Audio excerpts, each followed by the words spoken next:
anggaplah dia pencuri gitu kan. Nah, syariat Islam itu apa? Potong tangan.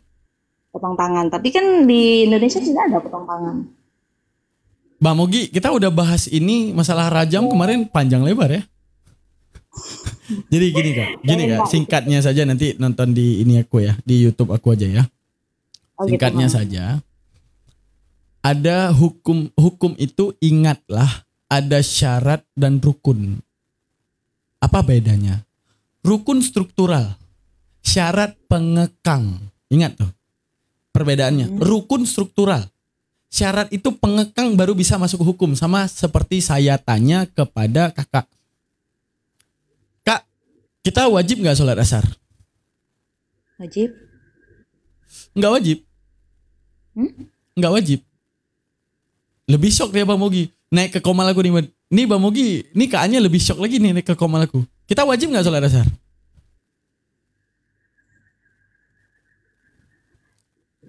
Tuh Bang Mogi aja jawab nggak wajib. Gimana caranya? Kok bisa nggak wajib ya? Kita wajib nggak sholat asar? Kalau muslim ya wajib. Nggak wajib sholat asar. Siapa bilang wajib sholat asar? Wah salah pilih room Anda. Tuh semua pada bilang nggak wajib tuh. Di sini ajaran sesat ya, hati-hati. Nah makanya Islam itu kak luas. Ada wajib ingkanal wujub. Apa itu wujub? Wujub itu ketentuan wajib ataupun syarat memasuki wajib. Sekarang yang wajib itu isya kak. Asar nggak wajib. Sekarang yang wajibnya isya. Kalau di tempat kakak maghrib berarti yang wajibnya maghrib. Asar enggak wajib. Saya paham. Paham? Wajib tuh ingkanal wujub. Tepat timing dan syarat masuknya di situ wajib. Sama juga seperti hukum mencuri, rajam dan segalanya. Itu ada wujubnya. Kalau wujubnya nggak sampai, nggak apa-apa. Sekarang gini, dimaafkan nggak? Sekarang kita enggak sholat asar. Dimaafkan nggak sama Allah? Sekarang kita nggak sholat asar nih. Dimaafin nggak sama Allah? Dimaafin. Orang nggak wajib, ya nggak? Iya benar-benar. Benar. Begitu juga hukum pencurian, nggak bisa saya jelaskan secara detail di sini. Bakal ngabisin waktu 7 jam. Iya, saya udah paham. Paham ya? Nah, pemerintah Indonesia kita ini bukan tidak memberlakukan. Karena wujubnya di sini nggak berlaku. Dan hukum qisas, hukum rajam itu ada syarat wujub. Bighairi syaratil wujub nggak masuk kepada hukumnya.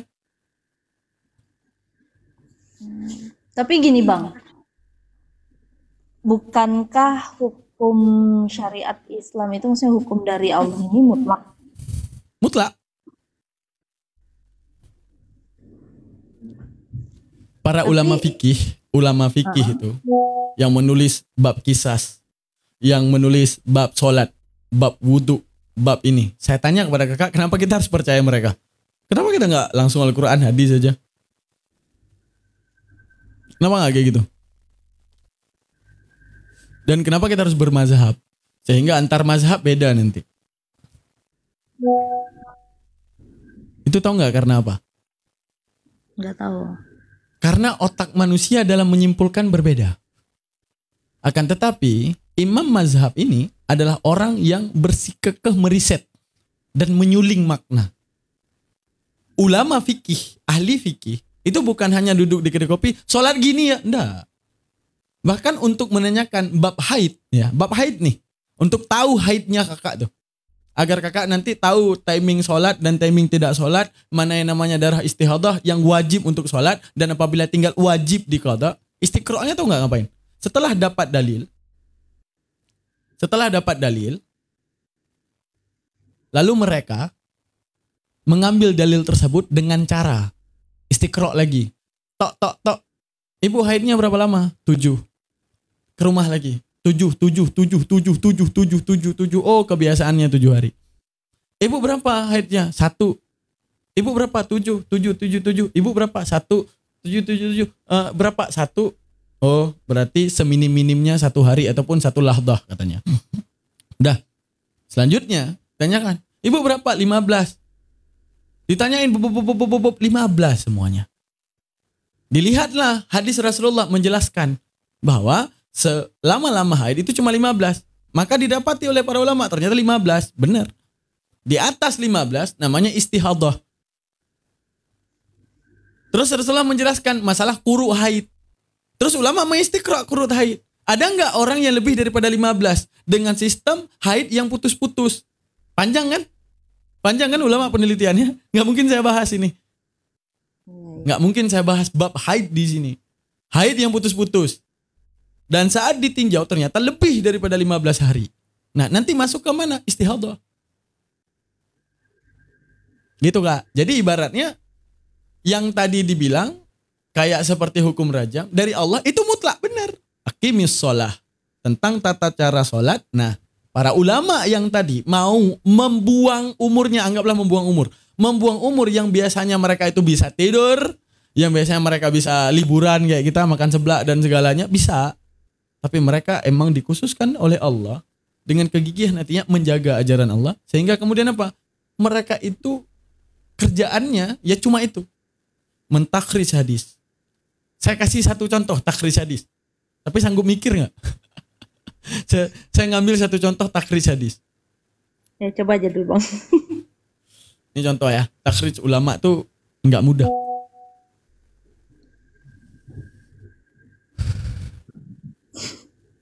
Nah, ini contoh.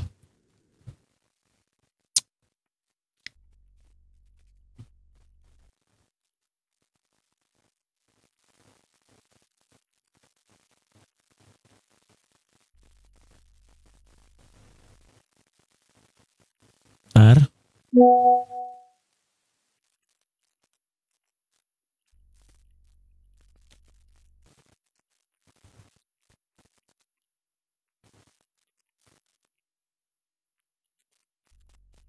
Ntar saya buka hadisnya.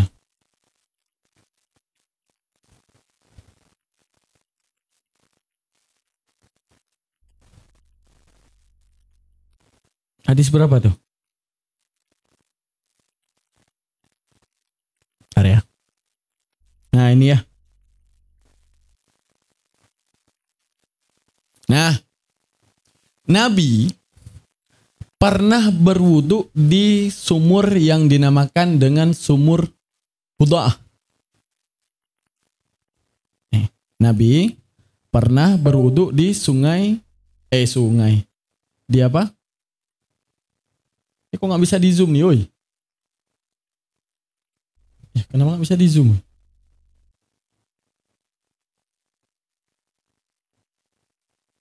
Oi, nggak bisa di zoom, oi. Ya udahlah, saya buka dari sini aja. Buka dari. Sabar ya Kak ya. Nih Ya, Bang, biar ya, Bang. kakak tahu kerjaan para ulama itu sejauh apa gitu.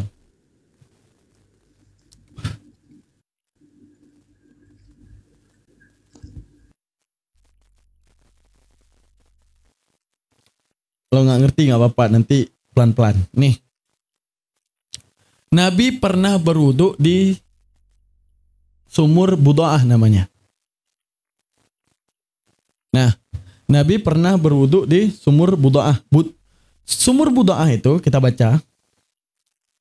Aku mendengar nih dari sini ya. Aku mendengar Rasulullah SAW ketika dikatakan kepada beliau bahwasannya telah diberikan kepadamu air dari sumur Buda'ah, yaitu sumur tempat pembuangan bangkai anjing bekas kotoran haid dan kotoran manusia. Maka beliau bersabda, sesungguhnya air itu suci. Tidak ada sesuatu yang pun yang dapat menajiskannya. Kak, Ya. boleh nggak berwudu di sumur yang mati buaya dan buaya itu jadi bangkai?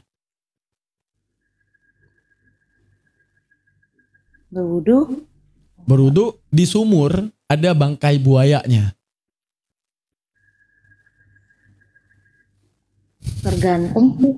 Tergantung apa Kak? Tergantung kedalaman sumurnya. Berarti belajar Maksudnya fikih. Tergantung kedalaman sumurnya. Itu kakak tahu dari mana? Paling kurang taunya dari ulama fikih, bener gak? iya. Nah, kerjaan ulama fikih itu. Contoh. Nabi berwudu di sungai Buda'ah. yang didapati oleh para sahabat, histori daripada sungai Buda'ah ini, orang-orang datang ke sungai itu buang bangkai, bangkai anjing, bekas darah haid, semuanya dibuang ke sumur itu. Dulunya. Udah. Ditanya, Nabi, kenapa kamu berwudu dengan air sumur tersebut? Dijelaskan oleh Nabi, sumur itu suci airnya. Dan tidak ada satupun yang dapat menajiskan air tersebut. Sekarang logika aja, Kak. Logika aja. Logika nih. Ada satu sumur. Logika nih, kita logika ya. Satu sumur. Coba kakak campain bangkai anjing.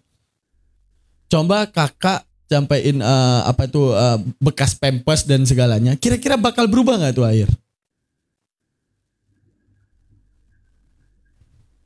Ya tergantung tadi tuh. Ya, itu dalam agama kita Islam. Sekarang gini.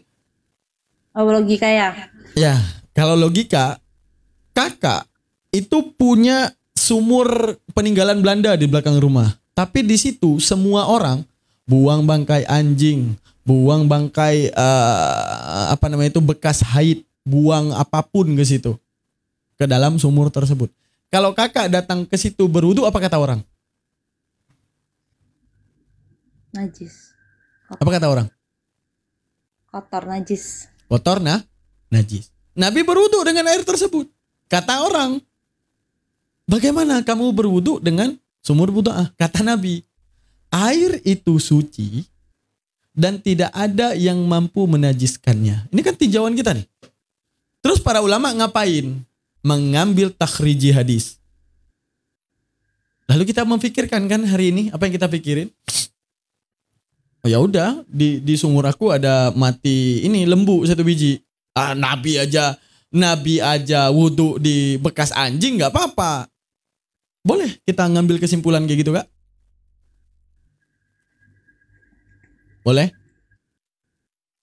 Boleh nggak?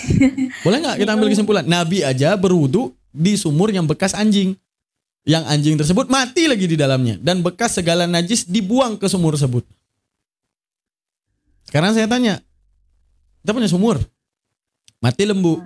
Bisa nggak wudu? Alah, apaan? Nabi aja wudu di sungai di sumur Buda'ah. Masa kita nggak boleh? Gimana tuh kalau saya bilang gitu? Kalau saya pribadi sebenarnya saya nggak mau, Bang. Anda nggak mau? Nggak mau. Tapi yang dia bilang benar nggak tadi? Kan hadis sahih lagi. Ya kalau menurut itu ada dalilnya ya benar. Nah, ini yang namanya nggak boleh, yang namanya taklid. Tahu nggak taklid? Nggak tahu. Ya udah, ulama ada bilang itu ya udah iya. Adanya dalil sahih ya udah sahih. Kayak tahu nggak? Ada yang namanya di era para sahabat itu munafikun yang mencoba mensohih-sohihkan hadis padahal nggak pernah dikatakan Rasulullah. Jadi kita nggak boleh taklid ini. Rasulullah mengajarin kita enggak boleh taklid. Arti taklid apa? Cuma sekedar ikut-ikutan. Ya Rasulullah bilang itu ya itu. Tapi pernah nggak berpikir kalau sebenarnya Rasulullah nggak ngomong itu gimana? Paham maksud saya? Paham. Nah, ada misalnya nih, saya nggak setuju dengan ajaran kakak. Saya bilang, aku beriman kepada Kak Anya. Saya hafalin nih sesuatu. Apa? Cicak itu ekornya berbulu. Saya hafalin. Saya bilang, sahih nggak? Sahih. Saya ngambil siapa? Ibnu Abbas. Saya bawa nama Ibnu Abbas nih. Orang akan bilang, oh benar hafalan dia. Karena Ibnu Abbas landasannya. Dari mana kita tahu? Tapi para sahabat nggak gitu. Meninjau antara logika, masuk akal, dan semuanya. Dan perkataan-perkataan lain yang searah dengan perkataan itu. Kalau memang nggak ada yang searah, berarti ini teridentifikasi adanya penyelewengan hadis. Sama seperti gini. Hadis Rasulullah itu, Kak, sama seperti omongan kita. Saat omongan kita umum, tidak mungkin tidak ada kelanjutan daripada omongannya. Saya ngomong.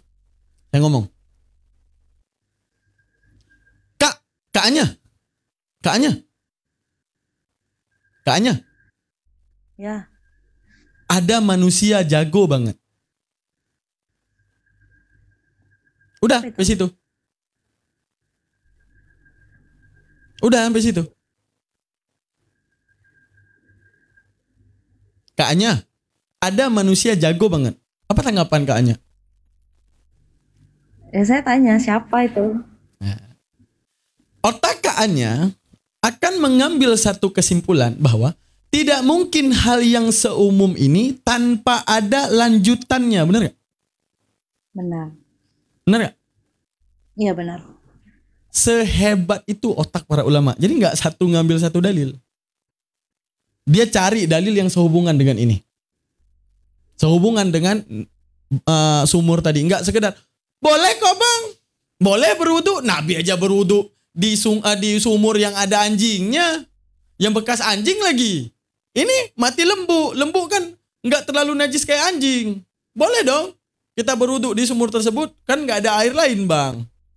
Nggak bisa. Kamu aja ngomong satu kata-kata yang sifatnya umum. Yang sifatnya umum. Kamu akan berpikir. Dah? Kamu akan berpikir ini pasti ada lanjutannya. Benar gak? Iya benar-benar. Nah, sekarang gini. Gimana cara ulama mentakhrij? Nggak nyambung banyak kali kiasnya. Lambat orang nangkap. Bang, kalau baru masuk ya. Jangan komen dulu. Masuknya dari tadi biar tahu. Ya. Nah itulah. Jangan sampai jadi jahil murakkab gitu. Nggak tahu apa-apa. Seakan-akan sok tahu gitu. Nah. Ulama sama. Meneliti hadis. Rasulullah bilang. Ada satu sumur. Sumur Buda'ah. Yang didapati sejarahnya ataupun histori daripada sumur tersebut. Tempat dibuangnya bangkai dan semuanya. Saat dibuangnya bangkai ke sumur tersebut. Rasulullah berwudu. Ditanyakan.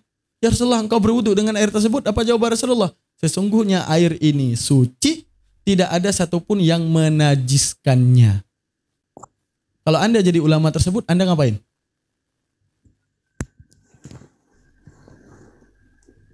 Sama seperti tadi. Sama seperti tadi. Kak, ada orang jago banget. Paling kurang Anda kepada saya nanya. Siapa? Apa alasan jagonya dia? Kan itu. Iya. Nah, sekarang gini. Rasulullah bilang. Sesungguhnya air itu suci yang di dalam sumur tersebut. Dan tidak ada yang mampu menajiskannya. Apa pemahaman antum? Ya menanyakan alasannya apa? Nah, ini jago. Jago antum. Nah, ini saya enak nih ngomong sama orang kayak gini, saya suka nih. Mantap gak? Mantap. Cepat. Daya pikirnya cepat. Bagus. Nah, kemudian baru dicarikan ada nggak yang sehubungan? Kalau nggak ada yang sehubungan, itu hadis ditolak gak? Kalau nggak ada penjelasan terhadap sungai Buda'ah ini, maka ini hadis ditolak. Kenapa hadis ini ditolak? Ini hanya ada satu jalur rawi. Dan saat dirawikan, ini justru nggak masuk akal. Kenapa? Bangkai yang dibuang dalam air umumnya menajiskan. Maka para ulama mentakhrij lagi. Nyari hadis lagi. Nyari hadis lagi apa? Ada nggak sehubungan? Kalau nggak ada sehubungan, kita tolak hadis ini. Jangan sampai kemudian hari orang sesat. Dan mengambil wudhu dari air yang najis. Nah, keluarlah dalil selanjutnya daripada penelitian perawi hadis yaitu Qatadah. Abu Daud berkata, ya, kok di sini? Ini nggak bisa di zoom guys. Nggak tahu nih kenapa layarnya nggak bisa di zoom. Tapi kita tutup yang ini dulu. Ini saya buka lagi. Nih, dah. Nah, akhirnya Abu Daud melakukan penelitian. Keluarlah takhriji sahabat. Dan saya telah mendengarkan Qutaibah dan Sa'id berkata, saya pernah bertanya kepada penjaga sumur tersebut tentang kedalamannya. Dia menjawab, dalam kondisi air yang maksimal bisa mencapai tempat tumbuhnya bulu kemaluan. Saya bertanya apabila berkurang, dia menjawab di bawah aurat. Pertanyaan saya kepada kakak, kenapa kedalaman sumur yang ditanya?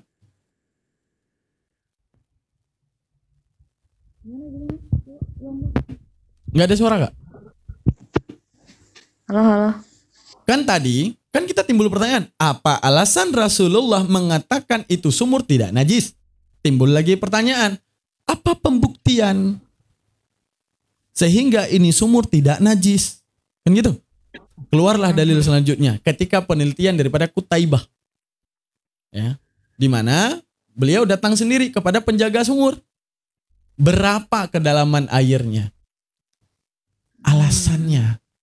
Kenapa ditanya kedalaman?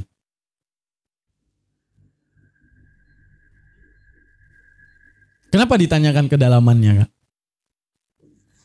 Ya, biar ini apa namanya?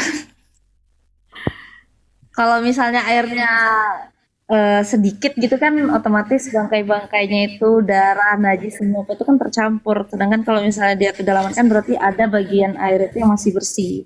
Mantap. Sama seperti gini. Kalau bangkai hiu mati di lautan, najis nggak laut?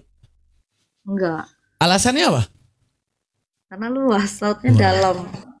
Ulama itu sejago itu, paham.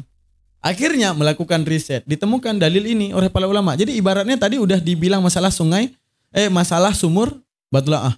Setelah diketahui sumur Batlaah, lalu mereka mencari alasan Rasulullah ini sampai datang ke penjaga nih. Itu adatnya para ulama. Jadi kalau sekarang yang bilang kembali ke sunnah, kembali ke salafus salih, menafsirkan apa? Salafus salihnya ngomong gini, kita nggak nyari alasan, udah cukup tawakuf di situ. Sebenarnya itu bagus, tapi itu nggak bisa menjadikan dalil yang kokoh. Paham? Itu nggak akan pernah bisa menjadikan itu dalil yang kokoh. Karena kalau kamu ini ngomong kepada orang yang non muslim, ya ulama kami menafsirkannya seperti ini. Dan ini ulama yang kuat, siapa? Ibnu Abbas ataupun siapa misalnya. Nah, sama seperti Kristen. Ya, bapak-bapak gereja kami terdahulu bilang ini. Apa bedanya? Sama nggak? Kita dengerin para ulama nih. Kita dengerin para ulama tanpa meneliti sumber akar semuanya. Nggak jauh beda dengan orang yang berbeda agama yang mereka tersebut mengikuti bapak-bapak gereja mereka. Bapak gereja bilang ini, ya udah iya. Kita apa beda? Bawa ulama nih, ulama ini, ulama ini, ulama ini, selesai. Iya kita bilang. Sehingga kita berdebat mana ulama yang sejaman dengan ini. Lucu kalau itu perdebatannya, akarnya dicari. Paham? Nah, ulama terdahulu nih termasuk Qutaibah yang era para perawi hadis ya. Yang era Rasulullah ini mereka nggak terima mentah apa yang dikatakan Rasulullah. Rasulullah nih seharusnya iya dan amin, benar nggak? Iya. Benar nggak? Iya. Benar nggak teman-teman? Seharusnya kalau Rasulullah ngomong iya dan amin, benar nggak? Mana nih? Halo? Mana orang nih? Oh ya, aku nge-lag ah. Halo kak? Kakak tidur? Iya, iya. Enggak, aku dengar. Nah, Udah jawab kan bang, ya. nah, bayangin. Ini sahabat nih, sahabat Rasulullah nih. Sahabat Rasulullah saja bukan ragu kepada Rasulullah. Tapi ranah teliti mereka istidlal. Arti istidlal apa? Apa yang menguatkanku percaya ini? Dan aku percaya Rasulullah pasti jujur. Tapi setiap apa yang diomongkan oleh Rasulullah ini punya alasan. Berarti menunjukkan apa? Di situ mujizat Rasulullah. Rasulullah tidak perlu meneliti air tersebut. Tapi Rasulullah tahu ini air suci. Lalu kemudian dilakukan penelitian oleh mereka. Ke dalam kondisi dikatakan air itu sampai bulu kemaluan. Nah dikatakan sampai bulu kemaluan berarti sepinggang. Udah? Kalau berkurang di bawah aurat. Apa di bawah aurat? Berarti di bawah lutut. Berarti dibilang gini. Kalau maksimal penuhnya air ini kebiasaan kami dapati sepinggang kita manusia. Sepinggang manusia. Oh sepinggang. Kalau sepinggang dikit dong. Oke. Kalau paling dikit? Oh kalau paling dikit di bawah lutut. Oh di bawah lutut. Oke udah dapat nih. Satu. Apa yang kalian dapati? Sekarang aku mau tanya ini, biar pada tahu jalur ngambil mustambat hukum. Apa yang kalian ambil kesimpulan? Kalau maksimalnya air itu di pinggang, ini paling maksimal dan paling rendahnya di bawah lutut. Kira-kira kalau dicampaikan bangkai anjing najis nggak? Enggak. Najis nggak? Bingung ya? Najis nggak?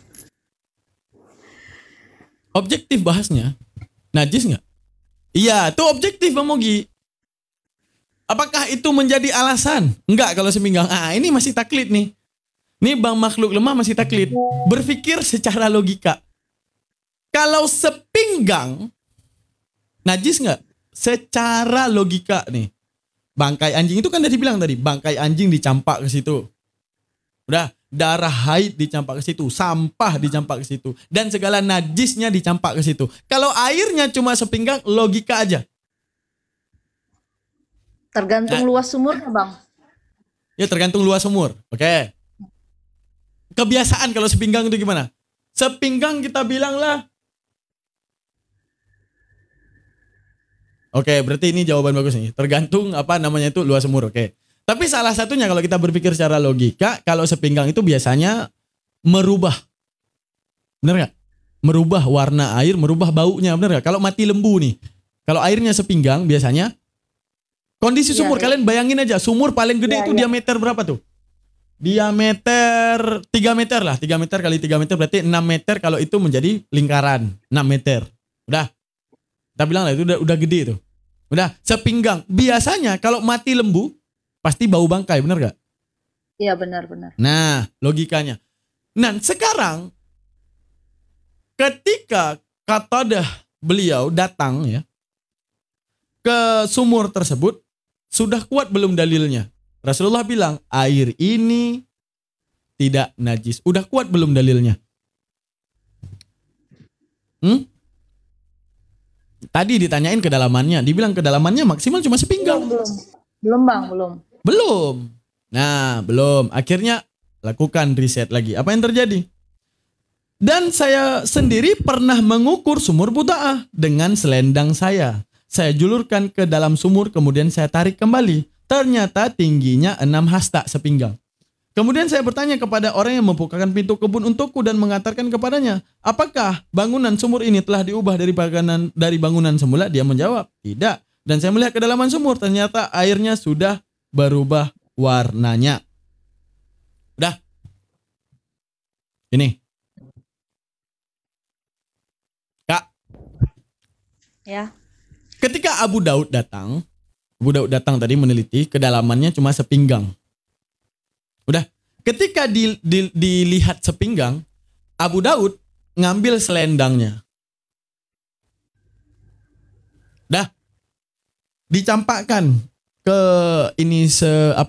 ke dalam sumur tersebut, selendangnya tadi. Ternyata ditarik kan, kalau kain kena air, biasanya kan ada batasan air, bener gak? Benar. Benar, ada batasan kering, batasan basah, bener gak? Iya benar. Nah, baru diukur, oh ternyata sepinggang, berarti ini maksimal. Ditanyakan lagi, ini pernah diubah nggak bangunannya? Tahu nggak tujuan ditanya nih diubah pembangunannya? Tahu nggak? Nggak tahu. Nggak tahu. Gini, kalau diubah, ini punya potensi, ini peninjauan kepada berubahnya warna air. Siapa tahu lebar, bukan? Ini tentang perubahan warna air. Iya, ngerti Bang. Kalau diubah bangunannya bisa jadi batu bata jatuh ke situ, apapun jatuh ke situ, berubah warna airnya. Udah? Makanya ditanyakan, pernah diubah nggak bangunan ini? Enggak, dari awal kayak gini. Maka kesimpulannya, air yang ada, yang payau, yang berwarna payau di dalam sumur tersebut, karena najis atau karena airnya memang payau. Coba ambil kesimpulan. Kuningnya air tersebut ataupun warna air tersebut itu karena memang warna dasar atau karena warna najis? Warna najis. Warna najis. Kok enggak ngapain ditanya? Ditanya sama penjaganya. Ini udah diubah belum?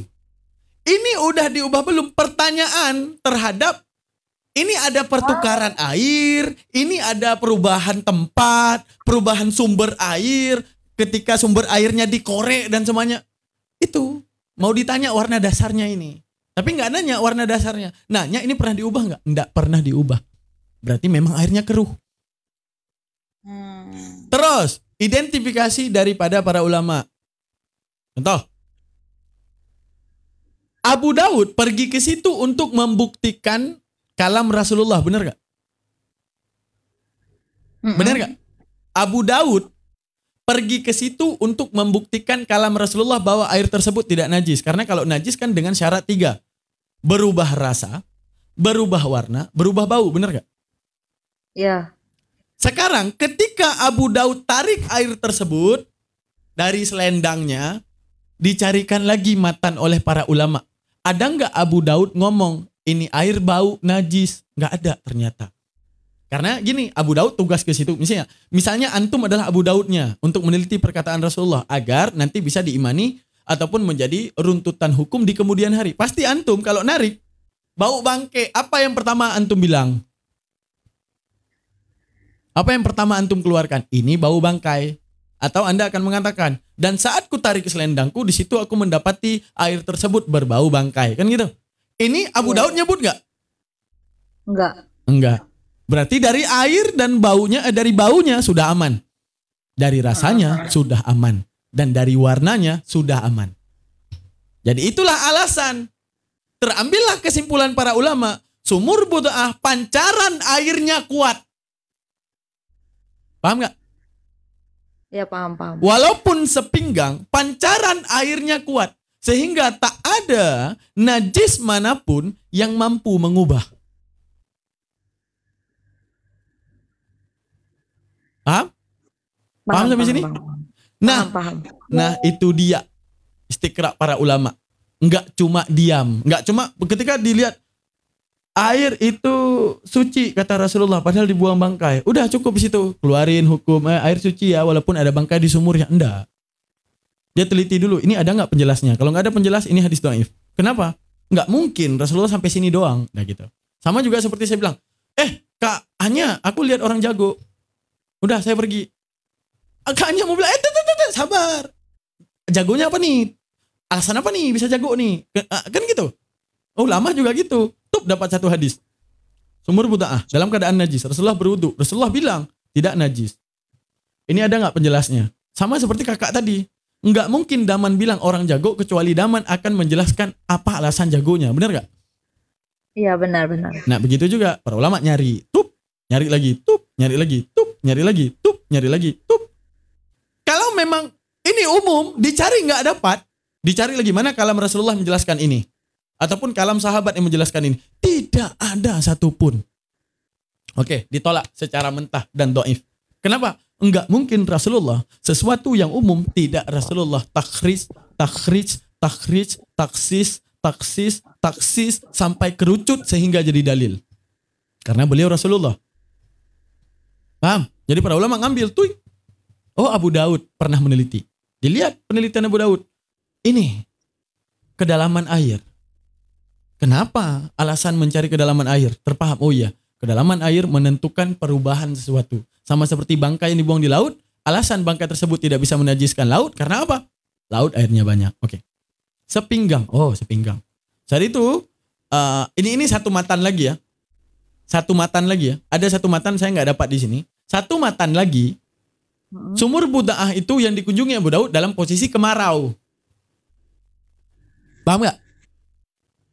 Dalam posisi kemarau. Oh berarti surut ya airnya. Nah lagi kemarau tapi pancaran airnya kuat. Kan dibilang maksimalnya sepinggang.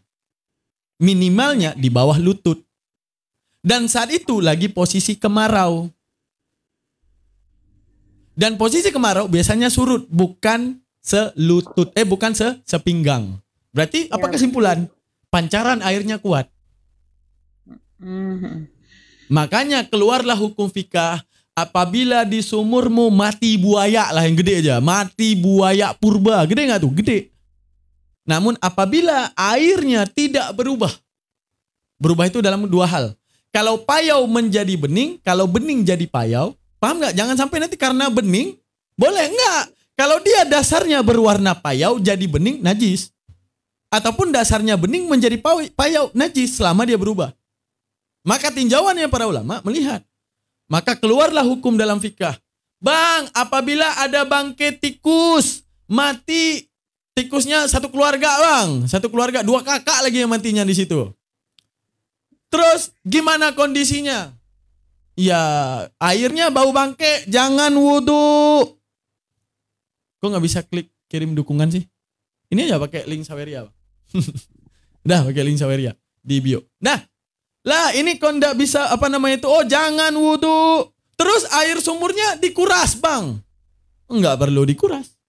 Karena apa? Dalil yang tadi. Mata air dapat menetralkan bangkai. Udah pakai link di bio. Serius? Kagak bisa? Gue coba dulu nih. Kok nggak bisa? Ada link di bio. Kok nggak bisa?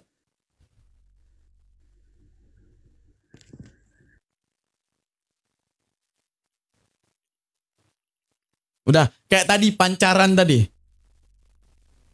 Oh, nge-freeze itu HP-nya. Bukan ininya, Bang. Itu HP-nya itu. Tuh, saya bisa tuh.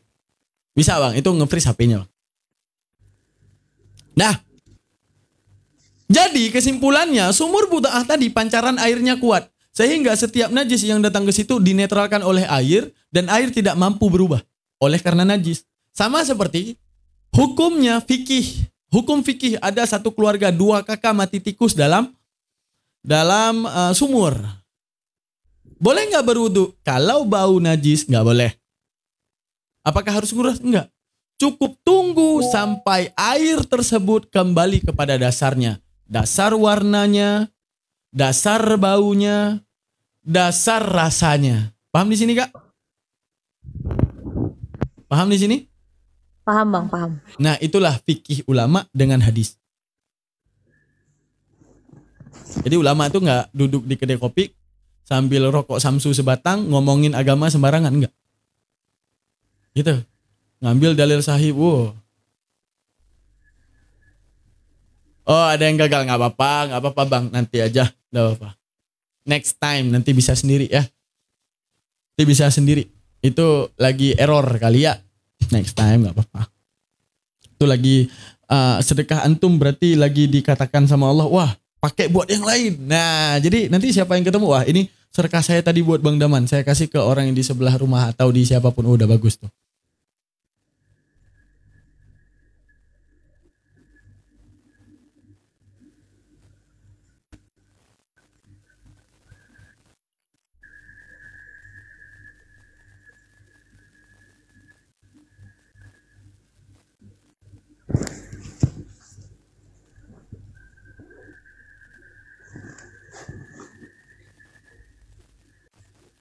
Oh, emang lagi error. Aku udah coba error guys, error. Saweria lagi error. Next ya.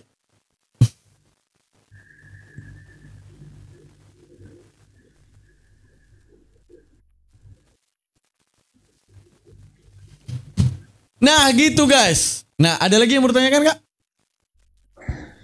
Ada lagi sih Bang. Apa tuh? Ini bukan pertanyaan terakhir, cuman hari ini terakhir lah saya tanya. Ya. Apa namanya tuh? Antum ini apa? Tunggu, landasan Mbak Mugi bilang ini Bang, temanku yang mau bertanya. Itu ada kemarin Mbak Mugi ada yang bilang ada yang mau pindah agama. Bukan antum kan? Bukan kali kayaknya. Enggak, Bang Mugi coba jelaskan, coba jelasin profil. Pengen tahu Islam kan, pengen bertanya Islam apa, mulai ragu sama Islam atau apa? Ada kemarin Bang Mugi bilang dia Kristen mau Jadi tanya. Gimana coba? Jazakallah Bang Ton. Suami saya itu dulunya Kristen, Oh ya? mualaf, Yoi. terus balik lagi. Wah. Terus banyak pertanyaan-pertanyaan tentang Islam, tentang Al-Quran dan hadis yang ditanyakan ke saya. Oh, nonton Edis dia tuh. Nonton Edis dia tuh. Enggak. Kalau itu enggak. Karena enggak. dia sendiri mengatakan, ya dia bilang dia enggak pernah nonton Edis sama sekali. Dan dia juga tidak suka dengan cara pengajaran Edis, dia enggak suka. Kakak nanyain Alkitab gak ke dia? Nanyain juga. Udah aku tanyain. Dah, oke. Dia pokoknya mencoba memisionariskan kakak. Oke, nah apa-apa aja yang ditanya coba kak. Apa-apa aja yang ditanya coba. Akimoto masih monitor, naik dong. Ini udah waktunya Contoh. timing bicara ini. Contoh nih kak, di surah An-Nahl. Hah? An-Nahl ya. An-Nahl ayat 8. An-Nahl. Ya. An-Nahl. Oh, jangan salah-salah, pakai H. An-Nahl ayat 89. An-Nahl 89 ya. Kalau nggak 89, 86 bang. Ya, kenapa sama An-Nahl? Di sini kan Enggak, ke suami kakak kan, di YouTube saya itu lengkap pengajian saya di situ. Suruh simak ya. Ya mau ketawa deh. Nah, An-Nahl berapa? An-Nahl kan? An-Nahl ya. Pakai H ya. An-Nahl. Oke, An-Nahl ayat berapa? 86. Kalau nggak 86, 89 mengenai ini Bang, lebah. Kenapa sama lebah? Kan di sini Allah kan berfirman kepada lebah Kenapa? secara langsung. Hmm. Benar nggak? Enggak di sini. Enggak di 86. 89 berarti. Kenapa sama ngomong sama lebah? Enggak, saya tanya dulu. Benar nggak Bang? Ya, yang mana? Yang mana? Karena kita harus pahami Al-Quran itu bukan dari terjemahan. Kita lihat ini gimana. Nanti ada tarkib apa? Ada tartib. Jadi gini. Takkibnya gitu banyak lah. Nah, jadi gini Bang. Di surah An-Nahl, saya nggak tahu persisnya ayat berapa. Di sini mengatakan Allah itu berfirman kepada lebah itu secara langsung. Mengapa Allah menyampaikan wahyu kepada Nabi Muhammad itu tidak secara langsung, tapi melalui malaikat Jibril. Coba aku lihat. Yang mana Allah berfirman kepada lebah itu gimana cara kita pahami? Ini loh Bang, yang ayatnya gini apa? Makanlah buah-buahan dan kamu akan menghasilkan madu dari perutmu, itu loh Bang. Ya, kita harus lihat dulu ayatnya ini. Nanti ada yang namanya makal. Apakah itu makal? Apa itu khabari? Oh, panjang. Jadi kalau nanya dari terjemahan, terjemahannya, makanya kalau kakak sering hadir di sini kakak lihat terjemahan itu banyak kali kita kritisi. Kalau terjemahan ya sama juga. Terjemahan itu berpotensi salah gitu. Tapi makanya Al-Quran dituliskan dengan seragam bahasa Arab agar tidak salah gitu.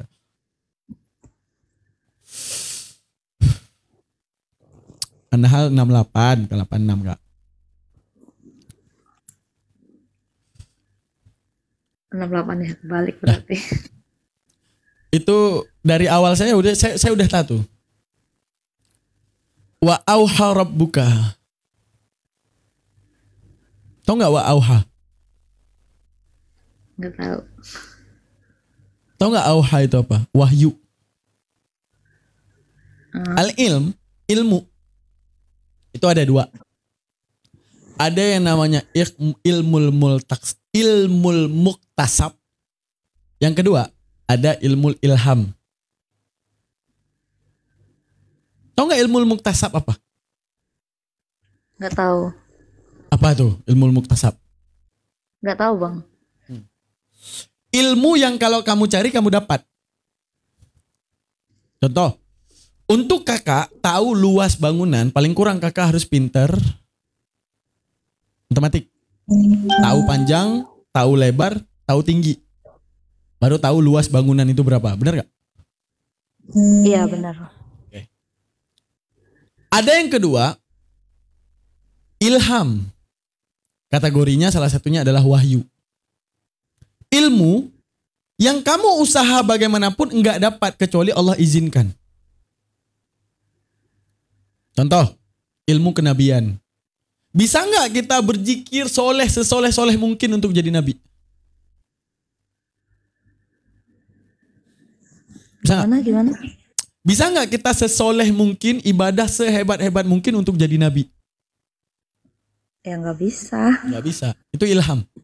Terus, Nabi Muhammad menceritakan tentang surga, tentang neraka, tentang iblis, tentang syaitan, tentang malaikat yang kita tidak lihat, yang sifatnya gaib. Dari mana Nabi tahu itu? Ilham. Arti ilham, engkau adalah utusan Tuhan, dan di dunia ini ada yang gaib, ada yang tidak gaib. Nah, ketika gaib diwahyukan kepada Rasulullah, arti diwahyukan apa? Dipahamkan kepada Rasulullah tentang hal itu. Makanya di dalam hadis Rasulullah menjelaskan di balik wahyu kepada dirinya. Lebah, wahyu. Diilhamkan kepada lebah, ini bukan ngomong Allah sama lebah. Dikunfayakunkan sama Allah lebah untuk paham buat sarang.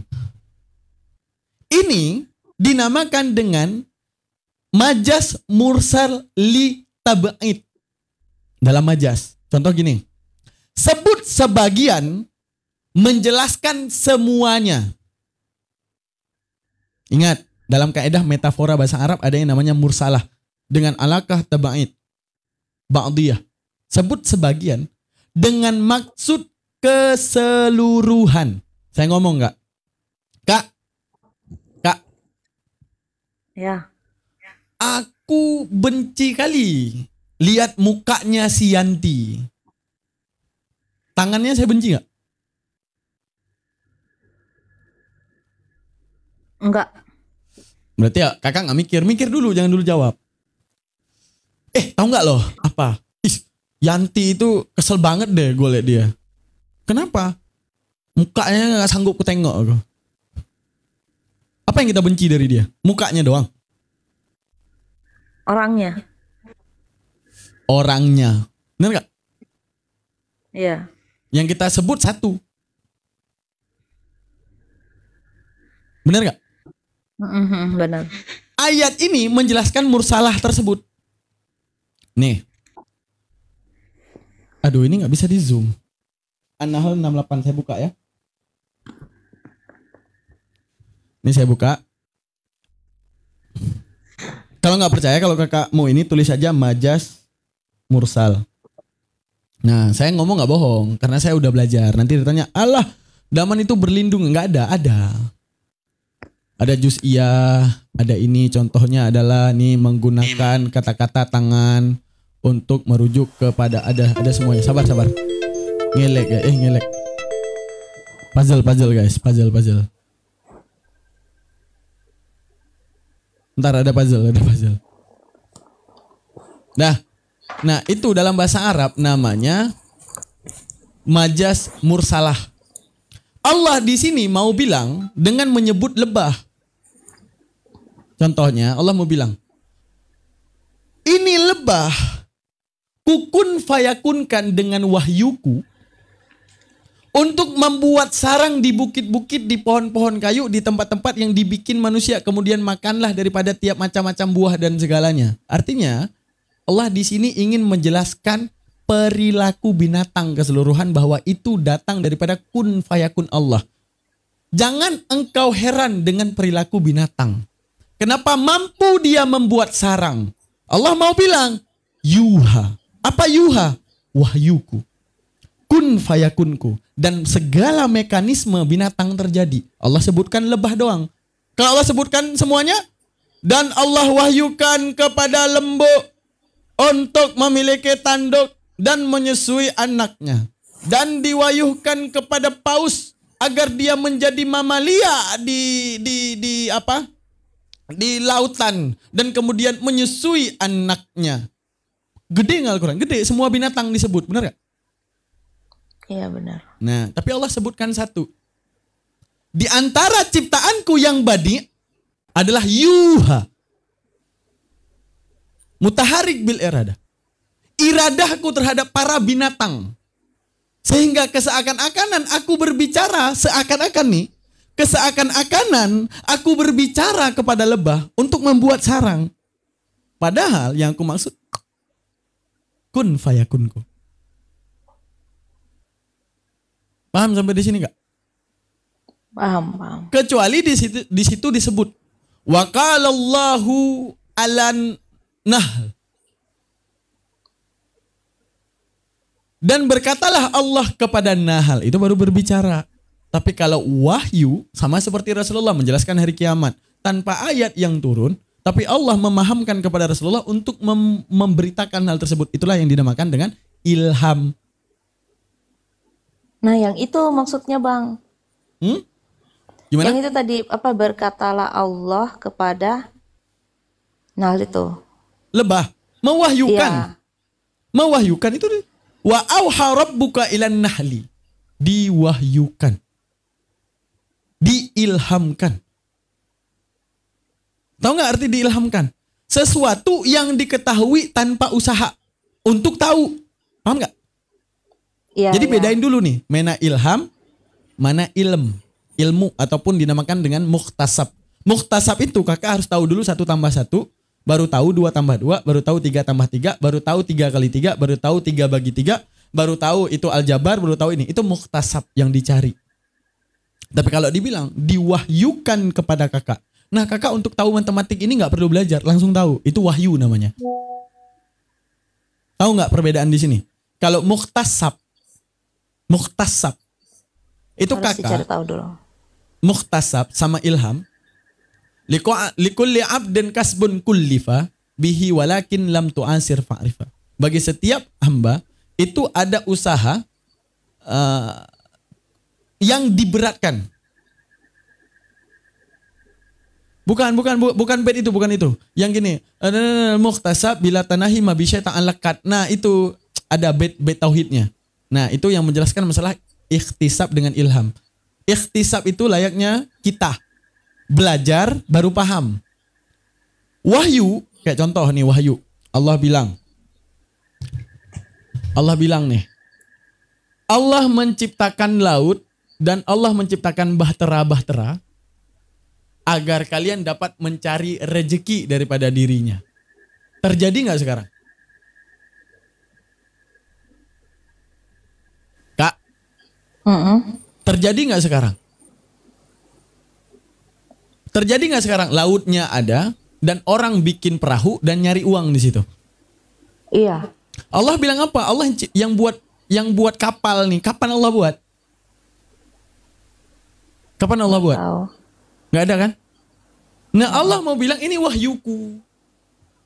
Apa wahyuku? Iradahku. Yang pasti akan terjadi. Ketika kun fayakun ini semua terjadi. Sama juga seperti pada lebah tadi. Allah bukan ngomong kepada lebah. Tapi keseakan-akanan lebah itu diwahyukan oleh Allah untuk buat sarang. Dan setiap binatang dengan semua mekanisme keunikan fauna itu seakan-akan wahyu daripada Allah. Paham maksudnya? Bahwa apapun yang ada di muka bumi ini, kesimpulan ayat ini, bahwa apapun yang ada di muka bumi ini secara mekanismenya, klorofil, butuh ini, oksigen dan semuanya, itu kuasa daripada Allah. Paham di sini? Iya, paham. Oke. Kakak, ini yang lebih mudahnya. Kak, coba perhatikan saya. Perhatikan saya. Saya ngambil ini segini-gini. Perhatikan saya. Ada. Ntar ya. Aku ambil makanan dulu. Aku balik. Makan. Yang kalian lihat apa? Lagi makan. Makan. Keseakan-akanan adanya perintah makanlah kalau lapar. Benar gak? Benar gak? Gimana? Kakak tadi lihat. Gimana? Ini harus nalar di sini kak. Udah. Keseakan-akanan kakak coba lihat saya. Aduh, saya makan dari pagi doang guys. Nih sekarang lapar saya. Saya pergi dulu ya. Bil makan. Keseakan-akanan ada yang memerintahkan daman kalau lapar makan. Benar gak? Iya benar-benar. Nah, yang tadi saya buat Allah mewahyukan kepada saya atau orang lagi ngomong kepada saya? Enggak ada satu orang pun yang ngomong. Yang saya tahu, ambil nasi, ambil dan yang saya pertunjukkan perbuatan. Yang Anda lihat dari lebah, perbuatannya lebah. Keseakan-akanan ada perintah dari Allah, lebah seperti itu. Menjelaskan bahwa binatang ini dengan segala keunikan faunanya adalah merupakan semua kehendak Allah. Paham maksud di sini? Ya paham. Karena ditulis dengan wa auha. Tidak ditulis dengan qala. Paham ya? Auha itu wahyu. Wahyu itu ghairal muktasab. Sesuatu yang gak perlu kamu cari untuk dapat. Akan tetapi itu ketentuan. Manusia menggaruk kalau gatal. Manusia kalau jauh memanggil dengan nada keras, keseakan-akanan Allah ngajarin SOP nih. Kalau Al-Quran mau dilebarkan, Allah bilang, wahai manusia, kalau orang jauh teriak ya. Oke ya Allah. Wahai manusia, kalau lapar makan ya. Oke ya Allah.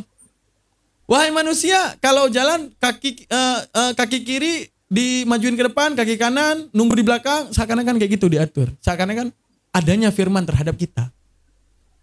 Dan ini ayat adalah ketergantungan manusia dan apapun yang ada di muka bumi ini dengan pewahyuan daripada Allah. Kak, Ya, saya tanya, makan itu gimana? makan itu gimana? Makan itu gimana?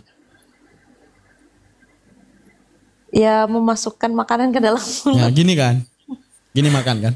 Uh-uh. Mana tahu ini lari, kenapa kakak yakin kalau itu makan? Ya karena memang seperti itu namanya. Nah, karena memang seperti itu. Bisa nggak kakak mau bantah kalau ini makan gitu? Bisa nggak Bantah kakak mau kalau bantah itu? kalau ini makan? Enggak lah. Nggak bisa kan? Nah, Nggak bisa. kenaturalan yang terjadi pada manusia, binatang, alam, dan segalanya, seakan-akan ada maha pengatur di balik ini semua.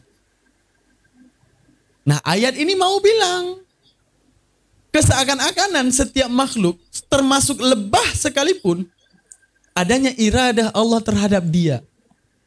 Sehingga dia mampu membuat sarang. Dan dia mampu memilih sarang. Dan menjelaskan bahwa yang datang kepada lebah ini bukan dari sistem pikir dia, tapi wahyu.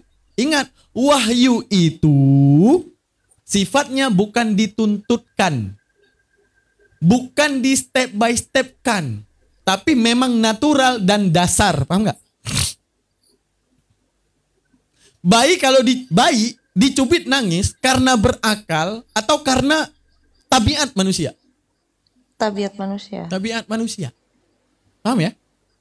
Uh-uh. Nah, jangan nanti kalian berpikir gini, kata Allah, binatang nggak punya akal, cuma manusia dikhususkan dengan akal.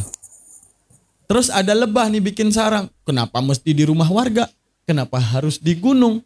Kenapa mereka harus nyedot ini? Mereka kan pintar mengolah. Kita aja belum tentu dikasih bunga bisa mengeluarkan saripati bunga untuk jadi madu. Lah lebah hebat, bisa mengeluarkan saripati tersebut. Hebat lebah. Berarti otaknya lebih hebat daripada otak manusia. Allah bantah dengan ayat ini. Yuha. Setiap apa yang terjadi secara natural itu adalah yuha. Sesuatu yang bukan karena step by step mereka tahu. Jadi lebah itu nggak ada pendidikan sedot madu. Paham nggak maksudnya? Paham maksud saya? Paham. Nggak ada dari kecil. Anak-anak lebah besok kita masuk kelas ya. Oke. Buat apa paman? Besok kita akan menuntut bagaimana madu yang sehat. Bagusnya diambil putik bunga yang seperti apa. Jangan sedot bunga yang ini, jangan sedot bunga yang itu. Nggak ada. Semua berjadi secara natural. Ayat ini untuk mengatakan bahwa yang terjadi di muka bumi ini yuha, karena wahyuku. Kepada sesuatu yang nggak perlu kau tuntut. Nah, nggak semuanya itu step by step. Akan tetapi kalau kuwahyukan, arti kuwahyukan,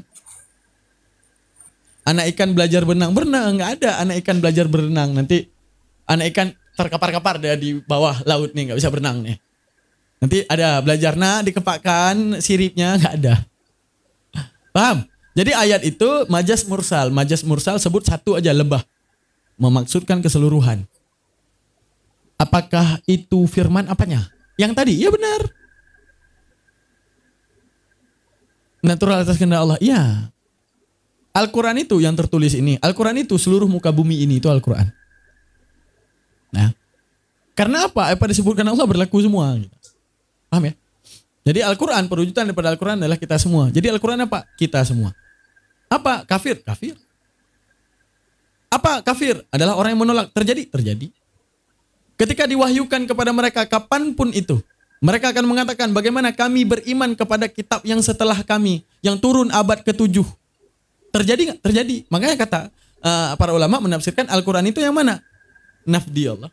Lafdi yang jadi buku. Siapa? Seluruh muka bumi ini. Ini adalah Al-Quran.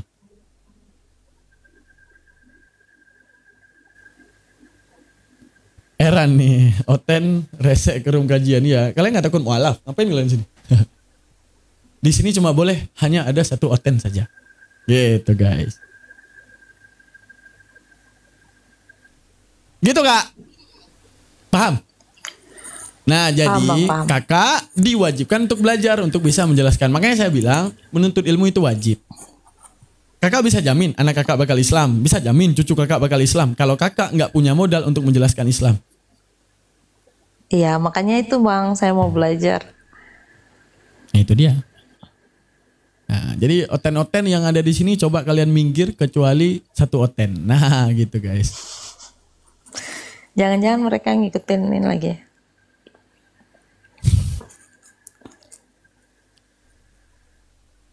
Syahadat aja kak. Enggak kakak ini Islam boy. Saya Islam. Islam. Jadi nasibnya Apa tuh? Al-Quran semesta ini adalah penjabaran Al-Quran. Maaf. Ya memang. Ini Al-Quran. Kita ini Al-Quran. Paham gak? Kita ini Al-Quran. Semuanya terjadi misalnya. Makanya dikatakan yang terbukukan. Makanya dibilang. Apa maksud daripada Al-Quran kekal? Maksud daripada Al-Quran kekal. Ini pemberlakuan Al-Quran terjadi. Misalnya contoh nih. Ayat manusia akan dibangkitkan di padang mahsyar. Bakar ayat tersebut. Al-Quran yang tadinya lafzi hilang. Hukumnya berlaku nggak? Berlaku. Bakar ayat yang tertulis. Mereka apabila diwahyukan Al-Quran kepadanya. Diberitakan Al-Quran kepada mereka. Apa yang mereka jawab? Kami beriman kitab yang datang kepada kami. Yang ada di tangan kami. Dan kami menolak yang datang setelah kami. Apaan kami harus beriman kepada kitab yang turun abad 7? Sekarang. Alah, apaan Al-Quran? Kitab kami lebih awal. Datangnya kitab kalian abad 7. Al-Quran bilang itu terjadi. Itu penolakan mereka nanti suatu saat. Maka, dibakar ayat tersebut. Apakah mereka masih menolak dengan alasan yang sama? Masih. Fakhtalafal ahzab min bainihim, berselisih paham Yahudi dan Nasrani tentang ahwa Isa, tentang siapa Isa. Lakini dhalimuna al-yawma fi dhalalim mubin. Mereka selalu dalam perdebatan tersebut hingga akhir dunia. Debat nih Tuhan itu seperti apa, Yesus itu apa, ini itu apa, oh bidat. Oh dia anaknya Tuhan, oh enggak mungkin anaknya Tuhan, oh dia 3 dalam 1, oh enggak mungkin dia oneness, dia ada Bapa di dalam dirinya, oh enggak dia gini, oh dia debat. Kata Allah, lakini dhalimunal yauma, akan tetapi hari ini di bumi ini kata Allah, dengan alif lam ahdil hudur, fi dhalalim mubin, mereka akan terus dalam kesesatan yang nyata. Kita bakar ayat tersebut, terjadi nggak? Terjadi. Nah itu definisi Al-Quran kekal. Paham nggak? Tahu nggak definisi Al-Quran itu? Lu bakar itu Al-Qurannya, hukumnya berlaku.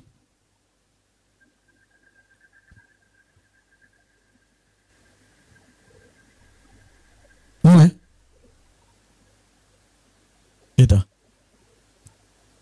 Nah gitu guys. Satu lagi dong Bang. Tuh lagi. Enggak, aku lihat dulu pertanyaannya. Kalau ini besok ya. Coba pertanyaannya apa, coba? Terkait Nabi Isa dengan Yesus. Waduh, malam besok ya. Oke. Arah pertanyaannya apa? Sama apa beda gitu? Bukan. Jadi? Lebih ke ceritanya. Waduh, saya bisa jelasin Nabi Isa itu 3 jam. Enggak, maksudnya gini Bang. Ini saya nanya sekarang aja. Kalau misalnya besok dijawab juga nggak apa-apa. Jadi gini, kan di Al-Quran kan mengatakan bahwa Nabi Isa ini diselamatkan. Yoi. Dia tidak disalib, tidak dibunuh gitu kan, tapi diselamatkan dan diserupakan. Nah, mengapa di dalam Al-Quran ini tidak menjelaskan siapa yang diserupakan? Ah, itu pertama. Enggak, gini, saya tanya dulu kepada kakak. Kakak lagi mau selamatin teman kakak yang ada di penjara nih. Ya kan? Nah, dengan cara mengelabui penjaga penjara. Pakaian oranye teman kakak pakaikan ke penjara, ke yang menjaga penjara. Kakak balut mukanya, masukin ke penjara. Suatu saat kakak bongkar nggak? Suatu saat aku bongkar. Suatu saat kakak bilang, penjaga penjara, itu bukan teman gua yang di penjara, ini kalian, itu penjaga kalian. Kalian bakal ngomong nggak? Kakak bakal jujur nggak siapa itu? Enggak. Nah, tujuan Nabi Isa diserupakan ya karena dirahasiakan. Sebenarnya kemarin Bang Daman sempat menjelaskan itu. Ada penjelasan panjang, tapi saya udah lihat itu sebenarnya di YouTube. Cuman masalah case-nya ini kan Al-Quran datang ini kan setelah berapa tahun Nabi Isa diangkat. Maksudnya berapa tahun setelah penyaliban, kasus penyaliban itu kan, kejadian itu. Nah, maksudnya kan Nabi Isa ini kan udah nggak ada nih, ya kan? Kenapa Al-Quran ini tidak menjelaskan bahwa si ini yang disalib gitu nah. Dalil Al-Quran bilang gini, am taqulu anna Ibrahim wa Ismail wa Ishaq wa Yaqub wa asbataka Nuhudan aw Nasara. Tunggu. Kakak tahu ini enggak? Para nabi sebelum Nabi Isa itu wajar mati. Benar? Contoh saya tanya. Nabi Muhammad mati enggak? Iya. Ada sebab enggak kematiannya? Sebab? Ada sebab kenapa beliau mati enggak? Enggak tahu saya Bang kalau itu. Ya pasti ada, orang mati enggak ada sebab, gimana tuh? Oh maksudnya iya. Karena udah usianya. Enggak, pasti ada sebab Kak. Orang mati ada yang kesengat listrik, ada yang digigit buaya gitu. Ada sebab. Nah, sebelum Nabi Isa, nggak usah jauh, Nabi Yahya, Nabi Ilyas, itu ada yang dibunuh digergaji Kak. Kenapa nggak diselamatin sama Allah? Dan kenapa penyaliban ini Allah selamatin Nabi Isa? Kenapa? Kenapa? Nggak tahu. Nah, malam besok ya. Oke. Karena ini, karena malam ini kalau mau saya jelasin ini panjang banget.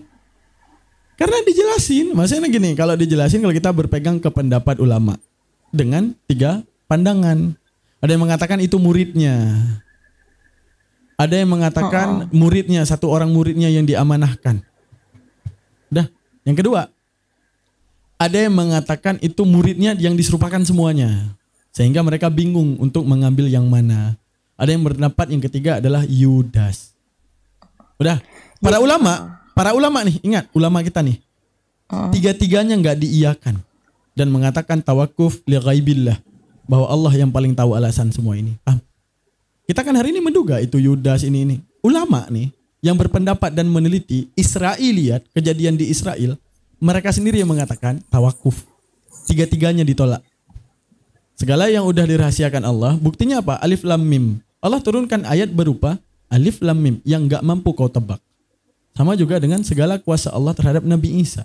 Jangan mencoba menebak. Mereka hanya meneliti kisah-kisah Israiliyat tentang hal tersebut. Dan mereka dapati riset yang seperti itu.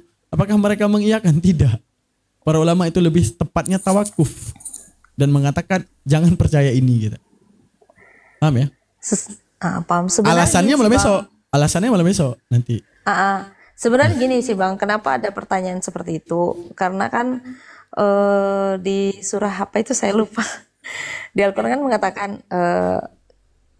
Al-Quran ini menjelaskan segala sesuatu. Berarti kan itu dijelaskan. Allahu khairul makir. Itu penjelasan daripada penyaliban dan penyerupaan tidak dilakukan. Karena Allahu khairul makir. Kata Allah, mereka itu mencoba membuat tipu daya terhadap manusia. Allahu khairul makir. Maka aku balaskan tipu daya itu untuk mereka. Allah jawab itu kenapa? Sama kayak kakak mau bilang, kasih tahu dong siapa itu. Lo bilang rahasia. Apakah kamu tidak menjelaskan? Apakah kamu orang yang tidak tahu? Enggak. Kamu tahu siapa? Kamu paham yang dimaksud? Kasih tahu dong. Yang kemarin kamu temui itu siapa? Kok cakep banget kok gini-gini. Enggak, rahasia. Bukankah kamu orang yang tahu gitu? Jadi Allah cuma nggak pengen kasih tahu.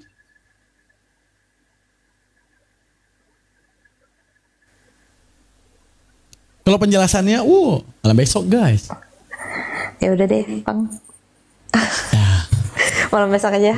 Iya, semua orang yang tidak percaya kepada Tuhan Yesus dan tidak bertobat pasti masuk neraka. Lah, Yesus menebus dosa apa? Coba saya tanya. Coba saya tanya ke teman-teman. Yesus menebus dosa siapa?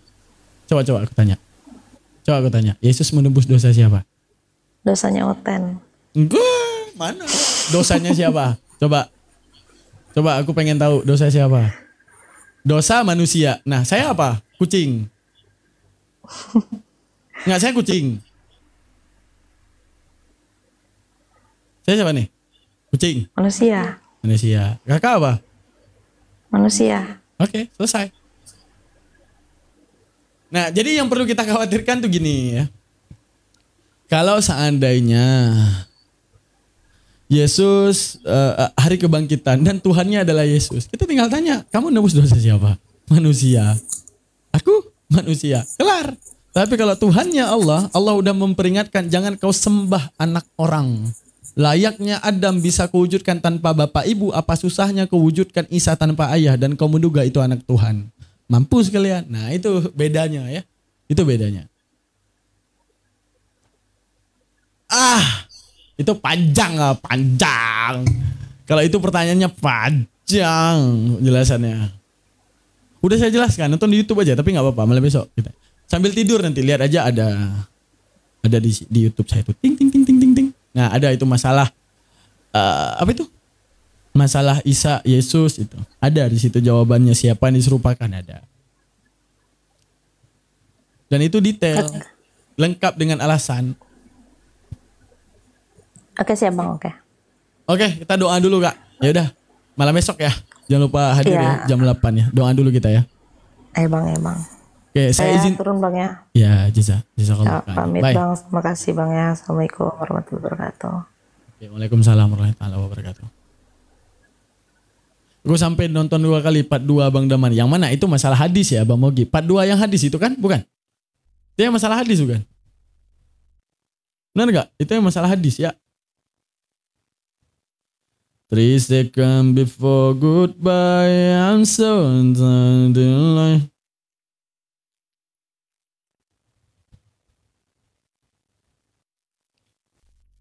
YouTube-nya apa Bang Daman? Nih dari tadi udah muncul-muncul. Nggak lihat?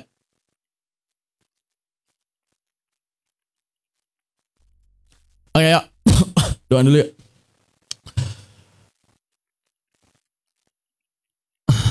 Lagi kajian nggak Bang? Enggak, mau doa.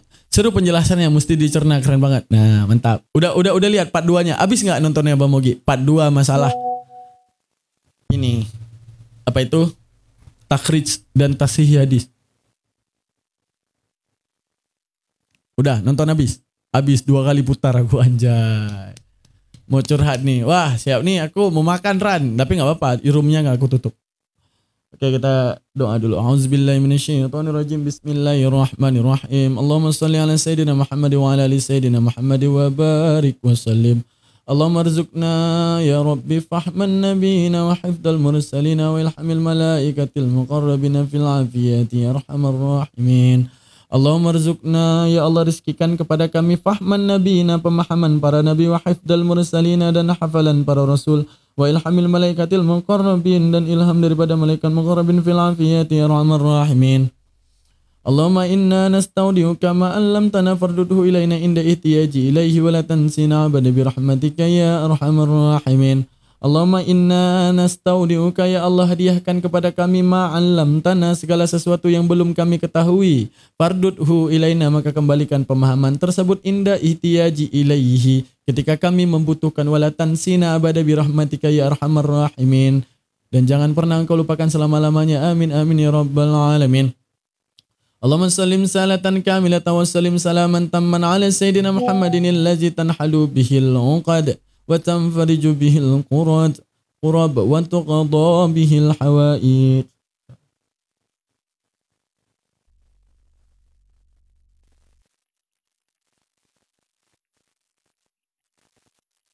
وتقضى به الحوائج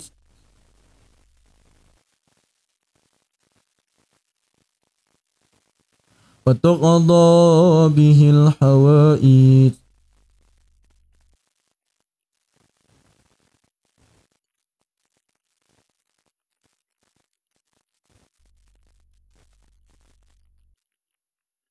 وتنال به الرغائب وحسن الحواتم بوجهه الكريم وعلى آله وصحبه في كل لمحة ونفس بعدد كل معلوم لك سبحان ربك رب العزة عما يصفون وسلام على المرسلين والحمد لله رب العالمين. الفاتحة. ورحمة الله. أعوذ بالله من الشيطان الرجيم. بسم الله الرحمن الرحيم. الحمد لله رب العالمين الرحمن الرحيم مالك يوم الدين إياك نعبد وإياك نستعين اهدنا الصراط المستقيم صراط الذين أنعمت عليهم غير المغضوب عليهم ولا الضالين آمين. يا رب صل على محمد يا رب صل عليه وسلم يا رب صل عليه يا رب صل على محمد يا رب صل عليه وسلم يا رب صل على محمد يا رب صل عليه وسلم يا رب صل على محمد يا رب صل عليه وسلم. Oke, teman-teman. Kita tutup yang di YouTube dulu.